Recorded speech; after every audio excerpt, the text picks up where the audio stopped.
10th class exams అయిపోయినాయి, intermediate exams కూడా అయిపోయినాయి. అందరు స్టూడెంట్స్ కూడా మంచి రిలాక్సింగ్ మోడ్లో ఉంటారు. రిలాక్స్ ఖచ్చితంగా అవ్వాలి, అవ్వద్దని నేను చెప్పట్లేదు. కానీ ఎగ్జామ్స్ అయిపోయిన తర్వాత స్టూడెంట్స్ కానీ పేరెంట్స్ కానీ మోస్ట్ ఇంపార్టెంట్గా స్టూడెంట్స్ చేయాల్సిన పనులేంటి, అసలు ఎగ్జామ్స్ అయిపోయిన తర్వాత ఈ సమ్మర్ బ్రేక్ని మనం ఎలా యూజ్ చేసుకుంటే మన కెరియర్లో నెక్స్ట్ స్టేజ్ బాగుంటుందో ఇప్పుడే ప్లాన్ చేసుకోవాలి. సో ఈ వీడియోలో 10th క్లాస్ ఇంటర్మీడియట్ ఎగ్జామ్స్ అయిపోయిన స్టూడెంట్స్ సమ్మర్ బ్రేక్లో ఏం చేయాలి, ఎలా ప్లాన్ చేసుకోవాలి, ఈ విషయాలు చూద్దామండి. మీరు కనుక ఫస్ట్ టైం మన వీడియోస్ చూస్తుంటే మన ఛానల్ బియాండ్ బుక్స్కి సబ్స్క్రైబ్ చేసుకోండి. 10th క్లాస్ ఇంటర్మీడియట్ స్టూడెంట్స్ అందరూ కూడా లాస్ట్ ఒక 2-3 మంత్స్ నుంచి నైట్ అవుట్లు చేస్తా, స్టడీ అవర్స్ అటెండ్ అవుతూ, సండేస్ కూడా క్లాసులకు వెళ్తూ, రివిజన్ ఎగ్జామ్స్ అని, ప్రీ ఫైనల్ ఎగ్జామ్స్ అని ఇలా చాలా స్ట్రెస్కి గురై ఉంటారు. సో ఈ ఎగ్జామ్స్ అయిపోయిన వెంటనే ఖచ్చితంగా అందరి మైండ్లో ఉండేది రెస్ట్ తీసుకుందాం. అది ఖచ్చితంగా చేయాలి. బికాజ్ ఎప్పుడైనా సరే లైఫ్లో కష్టం తర్వాత కొంచెం బ్రేక్ లేకపోతే లైఫ్ చాలా స్ట్రెస్గా ఫీల్ అవుతాం. సో ఇంత కష్టపడిన స్టూడెంట్స్ డెఫినెట్గా యూ డిజర్వ్ ఏ బ్రేక్. కానీ ఇక్కడ చాలామంది చేసే బిగ్ మిస్టేక్ ఏంటి అంటే బ్రేక్ తీసుకోవాలి కదా అనేసి బ్రేక్ని రాంగ్గా తీసుకుంటారు. ఎస్, బ్రేక్ను కూడా రైట్గా తీసుకోవడం, రాంగ్గా తీసుకోవడం ఉంటుంది. మీరు తీసుకునే రెస్ట్ ఎలా ఉండాలి అంటే ఆ రెస్ట్ అయిపోయిన తర్వాత మీరు మళ్ళీ నెక్స్ట్ స్టేజ్లో పరిగెత్తడానికి మిమ్మల్ని స్ట్రాంగ్గా రెడీ చేయాలి. అంతేకాని ఈ రెస్ట్ అయిపోయే టైంకి మీరు ఇంకా బద్ధకంగా తయారైపోతే అది ప్రాపర్ రెస్ట్ కాదనమాట. చాలామంది చేసే అతిపెద్ద మిస్టేక్ ఏంటంటే సమ్మర్ వచ్చిన వెంటనే సమ్మర్ అంతా కూడా ఒకటే రొటీన్ ఉంటుందన్నమాట. ఫుల్గా నిద్రపోవటం, లేకపోతే ఫుల్గా ఫోన్లు చూసుకోవటం, సమ్మర్ మొత్తం ఈ 2 months పాటు ఫ్రెండ్లతో బయట తిరగటం, లేకపోతే మూవీస్ అని, లేకపోతే పబ్జీలని, ఇంకా వేరే యాప్లికేషన్స్. ఈ మొత్తం చేయొద్దని నేను చెప్పట్లేదు. కానీ చాలామంది దృష్టిలో బ్రేక్ అంటే ఇంతే, రెస్ట్ తీసుకోవడం అంటే. కానీ ఆ రెస్ట్ అనేది మిమ్మల్ని సమ్మర్ అయిపోయే టైంకి ఇంకా వీక్గా తయారు చేస్తుంది, ఇంకా బలహీనపడేట్టు తయారు చేస్తుంది అనమాట. అది కరెక్ట్ కాదు. మీరు బ్రేక్ అయిపోయే టైంకి యాక్టివ్గా ఉండాలి, ఎనర్జెటిక్గా ఉండాలి, అంతేకాని బద్ధకస్తులా తయారవ్వకూడదు. సో ఫస్ట్గా మీరు చేయాల్సిన పని ఏంటి అంటే ఒక 1 week or 10 days మంచి బ్రేక్ తీసుకోండి. మంచి బ్రేక్ అంటే పద్దాకులు ఫోన్లోనే బ్రేక్ ఉండదు. హ్యాపీగా నిద్రపోవటం, మంచి స్లీప్, అది చాలా అవసరం బ్రెయిన్కి. ఇప్పటివరకు నైట్ అవుట్లు చేస్తున్నారు కాబట్టి ఒక 1 week కానీ 10 days కానీ మంచి బ్రేక్ ప్లాన్ చేసుకోండి. మంచిగా నిద్రపోవటం, లేచిన తర్వాత ఫ్రెండ్స్తో స్పెండ్ చేయటం, లేకపోతే ఫ్యామిలీతో స్పెండ్ చేయటం, ఇలాంటివి. కొంచెం సేపు ఏదైనా మూవీ కానీ లేకపోతే ఫోన్ కానీ పర్లేదు. అంతేగాని కూర్చొని గంటలు స్క్రోల్ చేయడం అది కాదు. ఎందుకంటే ఒక్కసారి ఫోన్లో పడిపోతే ఆ బ్రేక్ అనేది మళ్ళీ వీక్ వెళ్ళిపోద్ది అనమాట. సో ఇలా ఒక మంచి ప్రాపర్ బ్రేక్ తీసుకోండి. మోస్ట్గా ఈ బ్రేక్లో మీకు స్లీప్ అనేది చాలా ఇంపార్టెంట్. ఫ్యామిలీతో, ఫ్రెండ్స్తో టైం స్పెండ్ చేయడం చాలా ఇంపార్టెంట్. ఎందుకంటే మనకు నచ్చిన పనులు చేస్తుంటే, నచ్చిన వ్యక్తులతో మాట్లాడుతుంటే బ్రెయిన్ అనేది చాలా ఫాస్ట్గా రికవర్ అయ్యింది. 1 week 10 days అయిపోయింది. నెక్స్ట్ మీరు చేయాల్సింది, ఒకేసారి 1 week 10 days అయిపోయిన వెంటనే మిమ్మల్ని పరిగెత్తులు మొదలుపెట్టమని చెప్పట్లేదు. నెక్స్ట్ మీరు చేయాల్సింది ఏంటి అంటే స్లోగా ఒక రొటీన్ బిల్డ్ చేసుకోండి. అంటే మార్నింగ్ ఒక ప్రాపర్ టైంకి లేవటం, మేబీ మరీ 4 కాకపోయినా సరే అట్లీస్ట్ 6 కానీ 7 కానీ ఒక టైంకి లేవటం, ఎవ్రీడే ఒక టైంకి పడుకోవటం, మార్నింగ్ లేచిన తర్వాత ఒక 1 hour పడలు ఫోన్ టచ్ చేయకుండా ఉండటం, మళ్ళీ నైట్ పడుకోబోయే ముందు ఒక 1 hour టచ్ చేయకుండా ఉండటం. ఓకే, ఇలా ఒక స్పెసిఫిక్ రొటీన్ పెట్టుకోండి. దీని తర్వాత నెక్స్ట్ మోస్ట్ ఇంపార్టెంట్ థింగ్, ఈ సమ్మర్లో ఒక గోల్ సెట్ చేసుకోండి. అదేంటి సార్ గోల్, ఎగ్జామ్స్ అయిపోయినాయి కదా ఇప్పుడు గోల్ ఏంటి అంటే ఖచ్చితంగా చేసుకోవాలి. ఓన్లీ ఎగ్జామ్స్లో వచ్చే మార్క్స్ బట్టి మీ సక్సెస్ ఆధారపడి ఉండదు. ఈ సమ్మర్లో ప్రతి ఒక్కరికి ఒక డిఫరెంట్ గోల్ ఉంటుంది. మేబీ మీరు తెలుగు మీడియం స్టూడెంట్ అయి ఉండొచ్చు, ఇంగ్లీష్ నేర్చుకోవాలని ఉండొచ్చు. సో నా ఇంగ్లీష్ ఇంప్రూవ్ చేసుకోవాలని గోల్ పెట్టుకోండి. లేకపోతే మీకు ఆల్రెడీ కమ్యూనికేషన్ స్కిల్స్ బాగుంటే కనుక నేను కంప్యూటర్ స్కిల్స్ నేర్చుకోవాలని పెట్టుకోండి. నేను ఏఐ నేర్చుకోవాలని పెట్టుకోండి. లేకపోతే మీకు పబ్లిక్ స్పీకింగ్ అంటే భయం, నలుగురిలో లేకపోతే స్టేజ్ మీదకి ఎవరైనా పిలిస్తే వెళ్ళి మాట్లాడటం మీకు భయం, పబ్లిక్ స్పీకింగ్ స్కిల్స్ నేర్చుకోండి. సో ఈ సమ్మర్ని వేస్ట్ చేయకుండా ఫస్ట్ ఒక టార్గెట్ అయితే పెట్టుకోండి. అది చాలా ఇంపార్టెంట్. ఎందుకంటే టార్గెట్ లేకుండా కనుక మనం రెస్ట్ తీసుకుంటూ ఉంటే సంవత్సరాలైనా సరే టైం వేస్ట్ అయిపోయింది తప్ప లైఫ్లో ఏంట్రా అంటే ఏది ప్రోగ్రెస్ జరుగుతుంది. కాబట్టి ఈ సమ్మర్కి ఒక 1 week 10 days బ్రేక్ తర్వాత మీరు ఒక గోల్ సెట్ చేసుకోండి. అది ఇంగ్లీష్ ఇంప్రూవ్మెంటా, కమ్యూనికేషన్ స్కిల్స్ ఇంప్రూవ్ చేసుకోవటమా, లేకపోతే పబ్లిక్ స్పీకింగ్ ఇంప్రూవ్ చేసుకోవటమా, లేకపోతే టెక్నాలజీ స్కిల్సా, లేకపోతే MS Office నేర్చుకుంటారా, మీ చాయిస్. నెక్స్ట్, మనందరి లైఫ్లో ఫిజికల్ హెల్త్, మెంటల్ హెల్త్ చాలా ఇంపార్టెంట్. జనరల్గా 10th క్లాస్ ఇంటర్మీడియట్ స్టూడెంట్స్ అంటే 15 నుంచి 20 years మధ్యలో ఉంటారు. ఈ ఏజ్ పిల్లల్లో ఏంటంటే హెల్త్ గురించి పెద్ద ఆలోచనలు కానీ ఇవేమి ఉండవు. ఎందుకంటే మనకి ఏ చిన్న దెబ్బ తగిలినా సరే వెంటనే తగ్గిపోతూ ఉండిద్ది. సో హెల్త్ గురించి మనం పెద్ద పట్టించుకోం.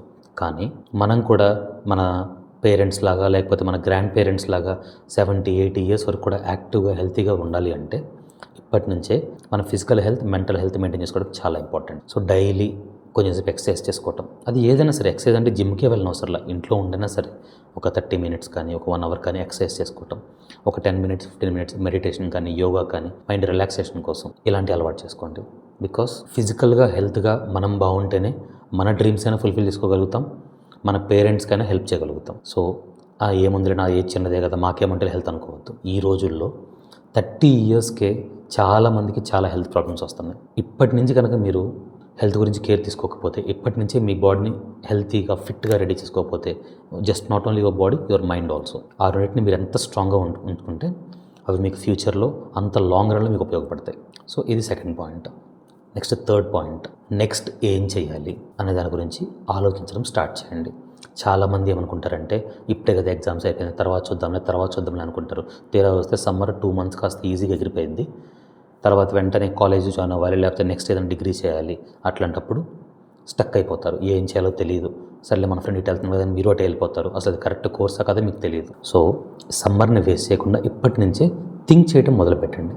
ఓకే, నెక్స్ట్ ఏం చేస్తే బాగుంటుంది. 10th అయిపోయిన స్టూడెంట్స్ అయితే కనుక ఇంటర్లో ఎంపీసీ తీసుకుంటే బాగుంటుందా, ఎంఎస్సీ తీసుకుంటే బాగుంటుందా, బైపీసీ తీసుకుంటే బాగుంటుందా. ఇంటర్ అయిపోయిన స్టూడెంట్స్ అయితే నెక్స్ట్ బీటెక్ చేసుకుందామా, లేకపోతే సివిల్ సర్వీస్ వైపు వెళ్దామా, లేకపోతే గవర్నమెంట్ జాబ్స్ ట్రై చేద్దామా, లేకపోతే సీఏ వైపు వెళ్దామా, ఇలాంటివి. ఇప్పటి నుంచి వాటి గురించి ప్లాన్ చేసుకోవడం స్టార్ట్ చేయండి. ఈ రోజుల్లో అందరి చేతుల్లో ఫోన్ ఉంది, అందరి చేతుల్లో ChatGPT ఉంది, క్లౌడ్ ఉంది, గూగుల్ ఉంది, అన్నీ ఉన్నాయి ఫ్రీ వర్షన్స్. జస్ట్ ఒక సింపుల్ క్వశ్చన్ అడిగితే చాలు, ఒక కోర్స్ గురించి మీకు కంప్లీట్ ఇన్ఫర్మేషన్ బయటకు వచ్చేసింది. అంటే ఫర్ ఎగ్జాంపుల్ బీటెక్ కోర్స్కి, లేకపోతే సీఏ కోర్స్కి, లేకపోతే ఐఏఎస్ చేయడానికి ఎంతెంత ఖర్చు అయ్యిద్ది, లేకపోతే ఏ కాలేజ్ బాగుంటాయి, ఎంత ఫీజు అయ్యిద్ది, అది ఫినిష్ అయిపోయిన తర్వాత శాలరీ ఎంత వచ్చింది, ఈ డీటెయిల్స్ మొత్తం అడిగితే క్లారిటీగా మీరు ఎవరి దగ్గరికి వెళ్ళడం అసలు ఇంట్లో కూర్చొని ఇన్ఫర్మేషన్ మొత్తం మీ చేతిలోకి వచ్చింది. సో మీకు నచ్చిన ఇష్టమైన కోర్సులన్నిటి గురించి రీసెర్చ్ చేయండి. ఎంపీసీ వైపు వెళ్తే నాకు ఎట్లాంటి కెరీర్ ఆప్షన్స్ ఉంటాయి, బైపీసీకి వెళ్తే ఎలాంటివి ఉంటాయి, ఎంఈసీకి వెళ్తే ఎలాంటివి ఉంటాయి, లేకపోతే ఇంజనీర్ వైపు వెళ్తే ఫ్యూచర్ ఎలా ఉంటుంది, డాక్టర్ వైపు వెళ్తే ఫ్యూచర్ ఎలా ఉంటుంది, సీఏ చేస్తే ఫ్యూచర్ ఎలా ఉంటుంది, ఇలా ప్రతి ఒక్కటి కూడా ఇన్ఫర్మేషన్ గ్యాదర్ చేయండి. ఎందుకంటే ఒక ఇంపార్టెంట్ డెసిషన్ కాబట్టి అది తీసుకునే ముందు ఇన్ఫర్మేషన్ గ్యాదర్ చేయడం చాలా ఇంపార్టెంట్. సో మీరు చేయాల్సిన సమ్మర్లో థర్డ్ మోస్ట్ ఇంపార్టెంట్ పని ఏంటి అంటే నెక్స్ట్ ఏం చేయాలి అనే దాని గురించి థింక్ చేయడం మొదలుపెట్టండి. నెక్స్ట్ ఫోర్త్ వన్, ఇది నెక్స్ట్ ఏం చేయాలో మీరు డిసైడ్ అయిన తర్వాత దాని గురించి ఫండమెంటల్స్ రివైజ్ చేసుకోవడం మొదలుపెట్టాలి. అంటే ఏంటి సార్ అంటే, చాలామంది 10th అయిపోయిన వెంటనే నేను నెక్స్ట్ ఎంపీసీ తీసుకుందామని ఫిక్స్ అయిపోయి ఉంటారు. మేబీ నేను ఐఐటీ వైపు వెళ్ళాలని, లేకపోతే బీటెక్ చేసుకోవాలని ఇట్లా ఫిక్స్ అయిపోయి ఉంటారు. మీరు ఆల్రెడీ ఐఐటీ వైపు వెళ్ళాలి, బీటెక్ వైపు వెళ్ళాలని ఫిక్స్ అయ్యారు కాబట్టి ఒకేసారి ఇంటర్మీడియట్ స్టార్ట్ అయిన తర్వాత అప్పుడు స్ట్రగుల్ అవటం కంటే ఇప్పుడే ఈ 2 months సమ్మర్ బ్రేక్లోనే ఐఐటీకి రాయాలంటే మోస్ట్ ఇంపార్టెంట్ ఏంటి, మ్యాథ్స్, ఫిజిక్స్, కెమిస్ట్రీ. ఈ 2 months పాటు మీ 6th క్లాస్ నుంచి 10th క్లాస్ వరకు మ్యాథ్స్, ఫిజిక్స్, కెమిస్ట్రీ, ఈ 3 సబ్జెక్ట్స్, ఇంకా మిగతా అవసరంలా, ఇంగ్లీష్, హిందీ, తెలుగు ఇవంతా అవసరంలా వాటికి. Only just maths, physics, chemistry వాటిని తీసుకొని రివైజ్ చేయడం మొదలుపెట్టండి. ఏం రివైజ్ చేయాలి, ఫండమెంటల్స్. అంతేగాని మీరు ఎగ్జామ్కి చదివినట్టు మోస్ట్ ఇంపార్టెంట్ క్వశ్చన్స్ ఇలాంటివి కాదు. టెక్స్ట్ బుక్ తీసుకోండి, టెక్స్ట్ బుక్లో ఫౌండేషన్స్ చదువుకోండి. అసలు ట్రిగ్నోమెట్రీ అంటే ఏంటి, ఈక్వేషన్స్ అంటే ఏంటి, లేకపోతే ఆర్గానిక్ కెమిస్ట్రీ అంటే ఏంటి, ఇన్ఆర్గానిక్ కెమిస్ట్రీ అంటే ఏంటి, అలాగే ఎలక్ట్రిసిటీ అంటే ఏంటి, న్యూటన్స్ లాస్ అంటే ఏంటి, ఇలా ప్రతి ఒక్క ఫండమెంటల్స్ కూడా రివైజ్ చేసుకోండి. ఎందుకంటే మీరు ఎంత ఫండమెంటల్స్ స్ట్రాంగ్ చేసుకుంటే ఇంటర్మీడియట్ నుంచి మీ ఐఐటి కోచింగ్ అనేది అంత ఈజీ అవుతుంది. సో ఇప్పుడు మీరు చేయాల్సింది ఏంటి అంటే, మీరు పలానా చేద్దాము 10th అయిపోయిన తర్వాత, లేదా ఇంటర్ అయిపోయిన తర్వాత పలానా చేద్దాం అనుకున్నప్పుడు వాటికి సంబంధించిన ఫౌండేషన్స్ అంటే బేసిక్స్ అనమాట, గ్రౌండ్ లెవెల్ నాలెడ్జ్ చదువుకోండి. పేరెంట్స్ ఒకవేళ మీరు కనుక వీడియోస్ చూస్తుంటే ఈ 2 months 3 months పాటు మీ పిల్లలతో మ్యాథ్స్, ఫిజిక్స్, కెమిస్ట్రీ, ఒకవేళ మెడికల్ సైడ్ వెళ్ళాలనుకునే వాళ్ళు అయితే కనుక బయాలజీ, ఈ సబ్జెక్ట్స్ చదివించండి. ఫౌండేషన్ 6th క్లాస్ నుంచి 10th క్లాస్ వరకు. 10th క్లాస్ బుక్స్ ఆల్రెడీ మీ దగ్గర ఉంటాయి. ఒకవేళ 6th నుంచి 9th వరకు లేకపోతే సెకండ్ హ్యాండ్ మార్కెట్స్ ఉంటాయి కదా, అక్కడికి వెళ్ళి హ్యాపీగా తీసుకోండి. లేకపోతే మీ స్కూల్లో జూనియర్స్ ఉంటారు, వాళ్ళ దగ్గర కలెక్ట్ చేసుకోండి. అలా ప్లాన్ చేసుకోవాలి. Next 5th point, learn artificial intelligence. మీ అందరికీ తెలుసు ఏఐ అనేది వచ్చేస్తుంది కదా, ఆల్రెడీ వచ్చేసింది కూడా. మీరందరూ ఇంకా స్టూడెంట్స్ కాబట్టి మీకు స్కూల్ లెవెల్స్లో ఇంకా తెలియదు ఏఐ గురించి పెద్దగా. కానీ ఆల్రెడీ పెద్ద పెద్ద కంపెనీస్లోనే కొన్ని లక్షల ఉద్యోగాలు, వందలు వేలు కూడా కాదు, కొన్ని లక్షల ఉద్యోగాలు నిర్దాక్షిణంగా పోతున్నాయి ఏఐ వల్ల. మీరు కనుక ఇంత కష్టపడి చదువుకుంటూ ఫ్యూచర్లో మంచి జాబ్ కొట్టాలి, లేకపోతే మంచి పొజిషన్లోకి రావాలి అనుకుంటే కనుక ఇప్పటి నుంచి మీరు ఏఐ నేర్చుకోండి. మీ స్టడీస్లో ఏఐని వాడటం నేర్చుకోండి. లేకపోతే మీ పేరెంట్స్కి ఏమన్నా చిన్న చిన్న ప్రాబ్లమ్స్లో ఏఐని వాడి ఎలా సొల్యూషన్ చెప్పాలో నేర్చుకోండి. అలాగే ఏఐని యూస్ చేసి కొత్త కొత్త యాప్స్ ఎలా తయారు చేయాలి, అలాగే ఏఐని యూస్ చేసి మీ టైం ఎలా సేవ్ చేసుకోవాలి, అలాగే ఏఐని చూసి ఇంకా మనం ఏమేమి కొత్త విషయాలు క్రియేట్ చేయొచ్చు, ఇలాంటి మొత్తం నేర్చుకోండి. ఎందుకంటే ఒక్క ఏఐ మీ చేతుల్లో ఉంటే చాలు, మీరు 100 మంది చేసే పనులు ఒక్కరు చేయొచ్చు. AI is the next big thing. మీ లైఫ్లో, మా లైఫ్లో, మనందరి లైఫ్లో మనం చూడబోయే నెక్స్ట్ బిగ్గెస్ట్ రివల్యూషన్ ఏంటి అంటే దట్ ఈస్ ఆర్టిఫిషియల్ ఇంటెలిజెన్స్. దాన్ని ఎవరైతే ఇప్పటి నుంచి అండర్స్టాండ్ చేసుకొని నేర్చుకుంటారో వాళ్ళకి లైఫ్లో అడ్వాంటేజ్ ఉంటుంది, సక్సెస్ కూడా ఎక్కువ ఛాన్స్లు ఉంటాయి. అండ్ ఏఐ నేర్చుకోవడం చాలా సింపుల్. ఇదేదో ఎంఎస్ ఆఫీస్ లాగా లేకపోతే కోడింగ్ లాగా కష్టమైంది కాదు. ఏఐ అనేది జస్ట్ మీరు సింపుల్ లాంగ్వేజ్లో అడిగేయచ్చు. మీకు తెలుగులో టైప్ చేయడం వచ్చు, తెలుగులోనే అడగచ్చు. ఇంగ్లీష్ వచ్చు, ఇంగ్లీష్లో అడగచ్చు. మీ చాయిస్ అనమాట. లేకపోతే మీకు జస్ట్ మాట్లాడాలని ఏఐతో మీరు మాటల ద్వారానే చెప్పేయచ్చు ఏది కావాలంటే అది. మీరు అనుకోవచ్చు సార్ ఇప్పుడు ఏఐ అంటే ఏంటి అంటే చాలా సింపుల్. ప్రజెంట్ మన అందరికీ అందుబాటులో ఉన్నవి 3 or 4 మోస్ట్ పాపులర్ ఏఐస్. ఒకటి చాట్ జీపీటీ, సెకండ్ది Claude, CLAUDE Claude, next Google Gemini, తర్వాత పర్ప్లెక్సిటీ, అలాగే డీప్ సీక్. ఈ 5 యాప్స్ ఇవన్నీ కూడా మనందరి మొబైల్స్లో ప్లే స్టోర్లో అవైలబుల్గా ఉంటాయి. ఫ్రీగానే వాడుకోవచ్చు. డబ్బులు ఎట్లాంటి ₹1 కట్టాల్సిన అవసరం ఫ్రీగా వాడుకోవచ్చు. వీటిని యూజ్ చేసుకొని మీరు అడుగుతూ ఉండండి ఏఐని ఎలా వాడాలి సార్ అంటే చాలా సింపుల్. నీకు ఏ డౌట్ ఉంటే అది మామూలుగా గూగుల్లో అడుగుతావు కదా, గూగుల్లో అడిగితేనండి నీకు 100 ఆర్టికల్స్ చూపించింది, అందులో నీకు నచ్చింది నువ్వు సెలెక్ట్ చేసుకొని నేర్చుకుంటూ ఉండాలి. కానీ ఇక్కడ అలా కాదు. నువ్వు ఒక క్వశ్చన్ అడిగితే గూగుల్ మొత్తం సెర్చ్ చేసి బెస్ట్ ఆన్సర్ ఏంటో అది బయట తీసుకొని వచ్చింది అనమాట. సింపుల్గా చెప్పాలంటే అది. అలాగే కొత్త నీకు సొల్యూషన్స్ చెప్పిద్ది, కొత్త ఐడియాస్ ఇచ్చిద్ది. సో ఏఐని నువ్వు ఎన్ని రకాలుగా వాడుకుంటే అంత బెనిఫిట్ అనమాట. సో ఏఐ ఇలాగే వాడాలని రూల్ ఏం లేదు.